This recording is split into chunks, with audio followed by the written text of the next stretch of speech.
ಚಿಕ್ಕ ಮಕ್ಕಳಿಗೆ ಹೇಗೆ ಆಲ್ಫಾಬೆಟ್ಸ್ ರೈಟಿಂಗ್ ಆ ಈ 1 2 3ನ ಹೇಗೆ ಹೇಳ್ಕೊಡ್ಬೇಕು ಅನ್ನೋದ್ರ ಬಗ್ಗೆ ಇವತ್ತು ವಿಡಿಯೋ ಮಾಡ್ತಾ ಇದ್ದೀನಿ. ಸೊ ನನ್ನ ಚಾನಲ್ಗೆ ಸಬ್ಸ್ಕ್ರೈಬ್ ಆಗಿಲ್ಲ, ಇನ್ನೂ ಸಬ್ಸ್ಕ್ರೈಬ್ ಆಗಿ ಅಂತ ಹೇಳ್ತಾ ನಾನು ವಿಡಿಯೋ ಸ್ಟಾರ್ಟ್ ಮಾಡ್ತಾ ಇದ್ದೀನಿ. ಸೊ ಆಲ್ರೆಡಿ ನನ್ನ ಲಾಸ್ಟ್ ವಿಡಿಯೋದಲ್ಲಿ ಸ್ಟಾರ್ಟ್ ಆ್ಯಂಡ್ ಸ್ಟಾಪ್ ಬಗ್ಗೆ ಹೇಳ್ಕೊಟ್ಟಿದ್ದೆ. Start and stop line formation ಹೇಗೆ ಮಕ್ಕಳನ್ನ ಬೇಗ ಅಟ್ರಾಕ್ಟಿವ್ ಆಗಿ ಕಲಿಸ್ಬೋದು ಅನ್ನೋದ್ರ ಬಗ್ಗೆ. ಸೊ ಸ್ಟಾರ್ಟ್ ಆ್ಯಂಡ್ ಸ್ಟಾಪ್ ಬಗ್ಗೆ ಹೇಳ್ಕೊಟ್ಟಿದ್ದೆ. ಅದರ ನೆಕ್ಸ್ಟ್ ಕಂಟಿನ್ಯೂಷನ್ ಪಾರ್ಟ್ ಇಲ್ಲಿ ನಾನು ಆಲ್ಫಾಬೆಟ್ಸ್ ರೈಟಿಂಗ್ ಹೇಳ್ಕೊಡ್ತಾ ಇದ್ದೀನಿ. ಆಲ್ಫಾಬೆಟ್ಸ್ ರೈಟಿಂಗ್ 1 2 3 ಈ ಎಲ್ಲ ಫಾರ್ಮೇಷನ್ನು ನಾವಿಲ್ಲಿ ಹೇಳ್ಕೊಡ್ಬೋದು. ಸೊ ಫಸ್ಟ್ ಇಲ್ಲಿ ಸ್ಟ್ಯಾಂಡಿಂಗ್ ಲೈನ್ ಮತ್ತು ಸ್ಲೀಪಿಂಗ್ ಲೈನ್ ಬಗ್ಗೆ ಹೇಳ್ಕೊಡ್ತಾ ಇದ್ದೀನಿ. ಸ್ಟ್ಯಾಂಡಿಂಗ್ ಲೈನ್ ಮತ್ತು ಸ್ಲೀಪಿಂಗ್ ಲೈನ್. ಸೊ ಮಕ್ಕಳು ಬೇಗ ಅಟ್ರಾಕ್ಟಿವ್ ಆಗಿ ಕಲಿತಾ ಹೋಗ್ತಾರೆ. ಫಸ್ಟ್ ಇದನ್ನ ಕಲ್ತು ನೆಕ್ಸ್ಟ್ ಆಲ್ಫಾಬೆಟ್ಸ್ನ ಹೇಳ್ಕೊಡೋದ್ರಿಂದ ಬೇಗ ಅಟ್ರಾಕ್ಟ್ ಆಗಿ ಆಲ್ಫಾಬೆಟ್ಸ್ನ ಕಲಿತಾರೆ. ಸೊ ಸ್ಟ್ಯಾಂಡಿಂಗ್ ಲೈನ್, ಸೊ ಈ ಡಾಟಿಂದ ಈ ಡಾಟಿಗೆ ನಾವು ಲೈನ್ ಫಾರ್ಮೇಷನ್ ಹೇಳ್ಕೊಡ್ಬೇಕು. ಸೊ ಈ ರೀತಿ ಲೈನ್ ಫಾರ್ಮೇಷನ್ ಹಾಕೋದ್ರಿಂದ ಮಕ್ಕಳಿಗೆ ಬೇಗ ಈಸಿಯಾಗಿ ಆಲ್ಫಾಬೆಟ್ಸ್ ಬರೆಯೋದು ಬೇಗ ಕಲಿತಾ ಹೋಗ್ತಾರೆ. ಇದು ಸ್ಲೀಪಿಂಗ್ ಲೈನ್. ನಾನು ಯಾಕೆ ಸ್ಟ್ಯಾಂಡಿಂಗ್ ಲೈನ್ ಮತ್ತು ಸ್ಲೀಪಿಂಗ್ ಲೈನ್ ಹೇಳ್ಕೊಡ್ತಾ ಇದ್ದೀನಿ ಅಂದರೆ, ಸ್ಟ್ಯಾಂಡಿಂಗ್ ಮತ್ತು ಸ್ಲೀಪಿಂಗ್ ಲೈನ್ ಎರಡರಲ್ಲಿ ಬರುವಂಥ ಆಲ್ಫಾಬೆಟ್ಸ್ಗಳನ್ನ ಫಸ್ಟು ಮಕ್ಕಳು ಬೇಗ ಈಸಿಯಾಗಿ ಕಲಿತಾ ಹೋಗ್ತಾರೆ. So E H I L T F. So ಇದು ಸ್ಟ್ಯಾಂಡಿಂಗ್ ಮತ್ತು ಸ್ಲೀಪ್ ಆಲ್ಫಾಬೆಟ್ಸ್ಗಳು. ಸೊ ಹಾಗೆ ಮಾಡಿದಷ್ಟು ಮಕ್ಕಳು ಬೇಗ E H I L T ಎಫ್ನ ಕಲಿತಾ ಹೋಗ್ತಾರೆ. ಐಡೆಂಟಿಫಿಕೇಶನ್ ಬೇಗ ಈಸಿಯಾಗಿ sleeping line, sleeping line, sleeping line.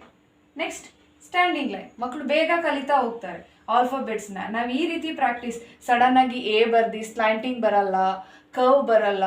So ಹಾಗಾಗಿ ನಾವು ಆ ರೀತಿ ಹೇಳ್ಕೊಡೋದಕ್ಕಿಂತ ಈ ರೀತಿ ಅಟ್ರಾಕ್ಟಿವ್ ಆಗಿ ಹೇಳ್ಕೊಟ್ರೆ ಮಕ್ಕಳು ಬೇಗ ಕಲಿತಾ ಹೋಗ್ತಾರೆ. ಸೊ ಇಲ್ಲಿ I standing line, standing line L, sleeping line, sleeping line, standing line. ಈ ರೀತಿ ಹೇಳ್ಕೊಡ್ತಾ ಅವರಿಗೆ ಮಕ್ಕಳಿಗೆ ಬೇಗ F H T I alphabets ನಾವು ಯಾವುದೇ ಆಲ್ಫಾಬೆಟ್ಸ್ನ ಮಧ್ಯದಲ್ಲಿ ಹೇಳಿದ್ರೂ ಕೂಡ ಅವರು ಬೇಗ ಅಕ್ಷರಗಳನ್ನು ಐಡೆಂಟಿಫಿಕೇಶನ್ ಮಾಡ್ತಾರೆ. ಜೊತೆಯಲ್ಲಿ ನಾವು ಸಡನ್ನಾಗಿ ಆಲ್ಫಾಬೆಟ್ಸ್ ಬರೀ ಅಂದ ತಕ್ಷಣ ಯಾವ ಆಲ್ಫಾಬೆಟ್ ಹೇಳಿದ್ರು ಅವರು ಕಲಿತಾ ಹೋಗ್ತಾರೆ. ಸೊ ಹಾಗಾಗಿ ಫಸ್ಟ್ ಸ್ಟ್ಯಾಂಡಿಂಗ್ ಲೈನ್, ಸ್ಲೀಪಿಂಗ್ ಲೈನ್ನ ಫಸ್ಟ್ ಪ್ರಾಕ್ಟೀಸ್ ಮಾಡಬೇಕು. ಅದರಲ್ಲಿ ಬರುವಂತಹ ಆಲ್ಫಾಬೆಟ್ಸ್ನ ನಾವು ಮಿನಿಮಮ್ ಒಂದು 15 days ಚಿಕ್ಕ ಮಕ್ಕಳಿಗೆ ಆಫ್ಟರ್ 3+ ಇರೋ ಮಕ್ಕಳಿಗೆ, ಏಕೆಂದರೆ ಅವರು ಬೇಗ ಕಲಿತಾ ಹೋಗ್ತಾರೆ, ಅಟ್ರಾಕ್ಟಿವ್ ಆಗ್ತಾ ಹೋಗ್ತಾರೆ. ಸೊ ಮಿನಿಮಮ್ ಒಂದು 15 days ಅದನ್ನು ನಾವು ಪ್ರಾಕ್ಟೀಸ್ ಮಾಡ್ತಾ ಹೋದಷ್ಟು ಅವರು ಬೇಗ ಅಟ್ರಾಕ್ಟಿವ್ ಆಗಿ ಕಲಿತಾ ಹೋಗ್ತಾರೆ. ಸೊ ಸ್ಟ್ಯಾಂಡಿಂಗ್ ಮತ್ತು ಸ್ಲೀಪಿಂಗ್ ಲೈನ್ ಆದಮೇಲೆ ನೆಕ್ಸ್ಟ್ ಯಾವ ಹೇಳ್ಕೊಡ್ಬೇಕು ಅಂತಂದರೆ ಸ್ಲ್ಯಾಂಟಿಂಗ್ ಲೈನ್. ಸೊ ಸ್ಲ್ಯಾಂಟಿಂಗ್ ಲೈನ್ನ ನಾವು ಪ್ರಾಕ್ಟೀಸ್ ಮಾಡಿಸ್ಬೇಕು. ಸೊ ಸ್ಟ್ಯಾಂಡಿಂಗ್ ಲೈನ್ ಅಲ್ಲಿ ನಾವು ಪ್ರಾಕ್ಟೀಸ್ ಮಾಡಿಸಿದ್ರೆ ಈಗ ಸ್ಲ್ಯಾಂಟಿಂಗ್ ಲೈನ್. ಸೊ ಸ್ಲ್ಯಾಂಟಿಂಗ್ ಲೈನ್ನ ನಾವು ಪ್ರಾಕ್ಟೀಸ್ ಮಾಡ್ತೀವಿ ಒಂದು ಆಪೋಸಿಟ್ ಡೈರೆಕ್ಷನಲ್ಲಿ ಒಂದು ಈ ರೀತಿ ಪ್ರಾಕ್ಟೀಸ್ ಮಾಡಿದ್ರೆ ಅದರಲ್ಲಿ ಬರುವಂಥ ಆಲ್ಫಾಬೆಟ್ಸ್ಗಳನ್ನ ಬೇಗ ಈಸಿಯಾಗಿ ಮಕ್ಕಳು ಬರಿತಾ ಹೋಗ್ತಾರೆ. For example A, K, N, M, V, X, W, Y, Z. So ನಾವು ಹೇಗೆ ಒಂದೊಂದನ್ನ ಸ್ಟ್ಯಾಂಡಿಂಗ್ ಸ್ಲೀಪಿಂಗ್ ಲೈನ್ನ ಪ್ರಾಕ್ಟೀಸ್ ಮಾಡಿ ಆಲ್ಫಾಬೆಟ್ಸ್ನ ಬರೆಸ್ತೀವಿ, ಆ್ಯಸ್ ಇಟ್ ಈಸ್ ಸ್ಟ್ಯಾಂಡಿಂಗ್ ಲೈನ್ನು ನಾವು ಪ್ರಾಕ್ಟೀಸ್ ಮಾಡಿಸಿದ್ರೆ ಅದರಲ್ಲಿ ಬರುವಂಥ ಆಲ್ಫಾಬೆಟ್ಸ್ನ ಐಡೆಂಟಿಫಿಕೇಷನ್ ಮಾಡಿ ಬೇಗ ಕಲಿತಾ ಹೋಗ್ತಾರೆ.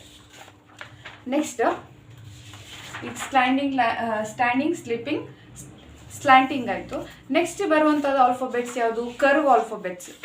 ಕರ್ವ್ಸ್ ನಾವು ಕಲಿತಾ up and down curves, left side curve, right side curve. So ನಾವು ಬೇಗ ಪ್ರಾಕ್ಟೀಸ್ ಮಾಡಿಸಿದ್ರೆ ಇಲ್ಲೂ ಕೂಡ ನಾವು ಆಲ್ಫಾಬೆಟ್ಸ್ನ ಈಸಿಯಾಗಿ ಕಲಿಸ್ತಾ ಹೋಗ್ಬೋದು. ಸೊ ಯಾಕೆಂದರೆ ಮಕ್ಕಳು ಫಸ್ಟ್ ಆಟದಲ್ಲಿ ಅವರು ನಾವೇನೇ ಮಕ್ಕಳಿಗೆ ಕಲಿಸ್ಬೇಕಾದ್ರೂ ಆ್ಯಕ್ಟಿವಿಟಿಗಳ ಮೂಲಕ ಕಳಿಸ್ಬೇಕು, ಆವಾಗ ತುಂಬ ಬೇಗ ಚೆನ್ನಾಗಿ ಕಲಿತಾ ಹೋಗ್ತಾರೆ.